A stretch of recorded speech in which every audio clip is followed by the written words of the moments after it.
সফরে বেরিয়েছে, মরুভূমির সফর, মাঝখানে তুফান, কই যাবে, কই বাঁচবে, দৌড়াদৌড়ি শুরু।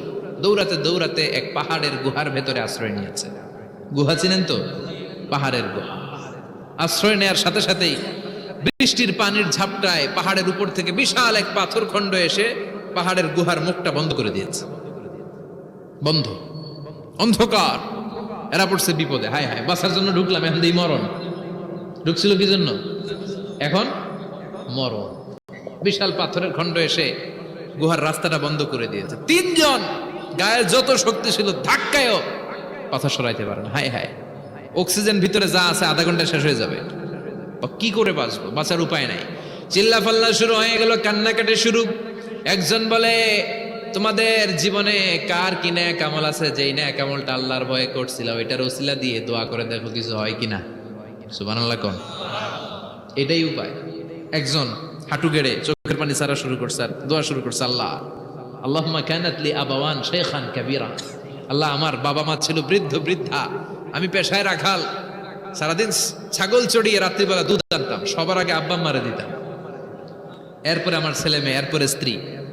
একদিন গভীর রাতে এসে দেখি আব্বা আম্মা ঘুমায়। দুধের বাটি নিয়ে আব্বা আম্মার মাথার সামনে দাঁড়িয়ে রইলাম। ছেলে মেয়েগুলো আব্বা এসে বলে, আব্বা দুধ দাও। আমি বললাম পরে, আগে আব্বা আম্মা খাবে তারপরে তোরা। ছেলে মেয়েগুলো কান্না জুড়ে দিল, আমি দেই নাই। ফজর পর্যন্ত দাঁড়িয়ে রইলাম।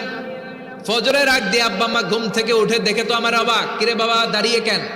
বললাম প্রতিদিন দুধ খেয়ে ঘুমাও, আজকে আগে আগে ঘুমিয়েছো, দুধ খাও নাই, তোমাদেরকে আগে দিব বলে দাঁড়িয়ে রইলাম। ফজরের সময় আব্বা আম্মারে দুধ খাওয়ালাম, তারপরে ছেলে মেয়েদেরকে দিয়েছিলাম, তারপরে স্ত্রীর মুখে দিয়েছিলাম। ও মাবুদ, ওই দিনের এই কাজটা আমি দুনিয়ার কাউরে খুশি করার জন্য করি নাই, শুধুমাত্র তোমার খুশি ছাড়া। ওই রাতের ইবাদত যদি তোমার দরবারে ভালো লেগে থাকে, ফাফাররিজ আন্না মা নাহনু ফি, আজকের বিপদের দিনে কেউ বাঁচানোর নাই, তুমি আমাদের বাঁচাও। ফানফাজারাত, মুহূর্তের মধ্যে 1/3 বিশাল পাথর খণ্ডটা 1/3 ডান দিকে সরে যায়, এক পাশে সরে যায়। সামান্য আলো বাতাস ঢুকতে আরম্ভ করবে। এখন বাতাস ঢুকে, এখন বেঁচে থাকতে পারবে এই নিশ্চয়তা হয়েছে। সুবহানাল্লাহ কোন? এবার সে বলল, ভাই তোর কি আমল আছে বল। দ্বিতীয় জন হাঁটু গেড়ে আবার চোখের পানি ছেড়ে আল্লাহরে ডেকে বলে, মাবুদ আমার এক চাচাতো বোন ছিল, কানাত লি ইবনাতু আম জামিলা ওয়া কুনতু উহিব্বুহা কাআশাদ্দি মা ইউহিব্বুর রিজাল আন নিসা। আল্লাহ, সুন্দরী অনন্যা অপ্সরী প্রিয়ংবদা অনুসুয়া গুণবতী রূপবতী আমার এক চাচাতো বোন ছিল, তার প্রেমে আমি ছিলাম পাগল পাড়া, কিন্তু সে তো আমার ডাকে সাড়া দেয় না। অনেক চেষ্টা করলাম তারে পাওয়ার জন্য। চাচাতো বোন আমারে বলে, 100 স্বর্ণ মুদ্রা যেদিন দিতে পারবা ওই দিন আমারে পাবা। এবার আমি স্বর্ণ মুদ্রা কালেকশনের কাজে লেগে গেলাম। বছরের পর বছর চেষ্টা করে 1 স্বর্ণ মুদ্রা যেদিন পেলাম ওই চাচাতো বোনের কাছে গেলাম, যে তার হাতে স্বর্ণ মুদ্রা দিলাম, বললাম চলো এবার আমরা অপকর্ম করি। স্বর্ণ মুদ্রা পেয়ে সেও খুশি, আমিও খুশি। সে পাইছে স্বর্ণ, আমি পাইছি তারে। গোপন একটা রুমের ভেতরে ঢুকলাম, দুজনে জামা কাপড় খুলে ফেললাম, নেকেড হয়ে পাপ কাজ শুরু করব। ইন দা মিন টাইম আমার চাচাতো বোন আমারে বলে, ও আমার চাচাতো ভাই, আমারে তুই আমার সতীত্ব তুই নষ্ট করে দিস না, ইত্তাকিল্লাহ, আমার সম্ভ্রম তুই শেষ করে দিস না, ইত্তাকিল্লাহ, আল্লাহরে ভয় কর। আল্লাহ, ওই মুহূর্তে ফিরে আসা কঠিন কঠিন, কিন্তু ইত্তাকিল্লাহ, আল্লাহরে ভয় করে। এই শব্দটা যখন শুনলাম আমার ভিতরটা কেঁপে উঠেছে। আমি মুহূর্তে তোমার ভয়ে জামা পড়ে ওই রুম থেকে চিৎকার মেরে বেরিয়ে গিয়েছি। আল্লাহ, সেদিন আমি পাপ কাজ করি নাই, সেদিন আমি মনের খায়েশ মিটাই নাই, তোমার ভয়ে সেদিন আমি দৌড়ে পালিয়েছি। ওই দিনের ইবাদতটা আমলটা যদি তোমার কাছে ভালো লেগে থাকে, ফাফাররিজ আন্না ফিমা নাহনু ফি, আজকে যেই বিপদে আছি তুমি বাঁচাও। বলার সাথে সাথে 2/3 2/3 পাথরের খণ্ডটা আরো ডান দিকে সরে যায়। সুবহানাল্লাহ পড়েন। এবার আরো বড় ফাঁকা হয়েছে। এবার তারা বেরোতে চেষ্টা করলো, দেখে মাথা বের হয়, শরীর বের হয় না, হাত বের হয়, পিঠ বের হয় না, পা বের হয়, দেহ বের হয় না, আরো ছুটতে হবে। এবার বাকি আছে কয়জন? একজন। সে দোয়া করতে শুরু করলো, আল্লাহ ইস্তাজারতু জারাক, আমি ব্যবসায়ী ছিলাম, অনেক শ্রমিক ভাড়া করে একদিন একটা কাজ করালাম, সব শ্রমিকের টাকা দিয়ে দিলাম। এক শ্রমিক টাকা না নিয়ে ভাগলপুর কই যে গেছে নিজেও জানি না, ওর টাকা আমার কাছে রয়ে গেল। এই শ্রমিককে আর টাকাটা বুঝাই দিতে পারি নাই। এই টাকা দিয়ে আমি কয়েকটা ছাগল কিনলাম, এই ছাগলগুলো বাচ্চা দিল, ওগুলো বাচ্চা দিল, ওগুলো বাচ্চা দিল, দিতে দিতে বিশাল ছাগলের ডেইরি ফার্ম করে ফেললাম তার ওই টাকা দিয়ে। এক যুগ 12 বছর পরে সে এসে বলে আমার টাকা ফিরায় দাও। আমি বললাম এই যে ছাগলের ডেইরি ফার্ম পুরোটাই তোমার। সে বলে আতাস্তা মিন্নি, আমার সাথে ঠাট্টা করো? আমি পাই সামান্য কয়টা টাকা, এক যুগ আগে যে টাকা পাইতাম ওইটা দিলেই চলবে। আমি বললাম ও শ্রমিক, তোমার টাকা দিয়ে আমি ছাগল কিনে ব্যবসা করেছি, ছাগল বাচ্চা দিয়েছে, বাড়তে বাড়তে বাড়তে বাড়তে আজকের বিশাল এই ডেইরি ফার্ম। এই ডেইরি ফার্মের মালিক আমি নই, তুমি নিয়ে যাও। বলার সাথে সাথে শ্রমিক আনন্দে নাচতে নাচতে ডেইরি ফার্ম নিয়ে যায়। ও আল্লাহ, ওই দিন যদি সে যতটুকু টাকা পাওনা ছিল অতটুকু দিলেই সে খুশি হয়ে যেত। শুধু তোমার খুশির জন্য পুরো ডেইরি ফার্ম আমি তারে দিয়ে দিয়েছিলাম। আল্লাহ আকবার। আল্লাহ, আজকের এই বিপদের দিনে আমার সেদিনের আমলটা যদি তোমার কাছে ভালো লাগে তুমি বাঁচাও। বলতে দেরি, মুহূর্তের মধ্যে বিশাল প্রকাণ্ড পাথর খণ্ডটা অন্যদিকে দৌড়ে চলে যায়।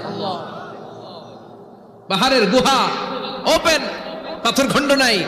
আল্লাহর শুকরিয়া আর তাকবীর দিতে দিতে তিনজন বের হয়ে যায়। সুবহানাল্লাহ পড়েন। সহিহ বুখারীর বর্ণনা, সহিহ হাদিস।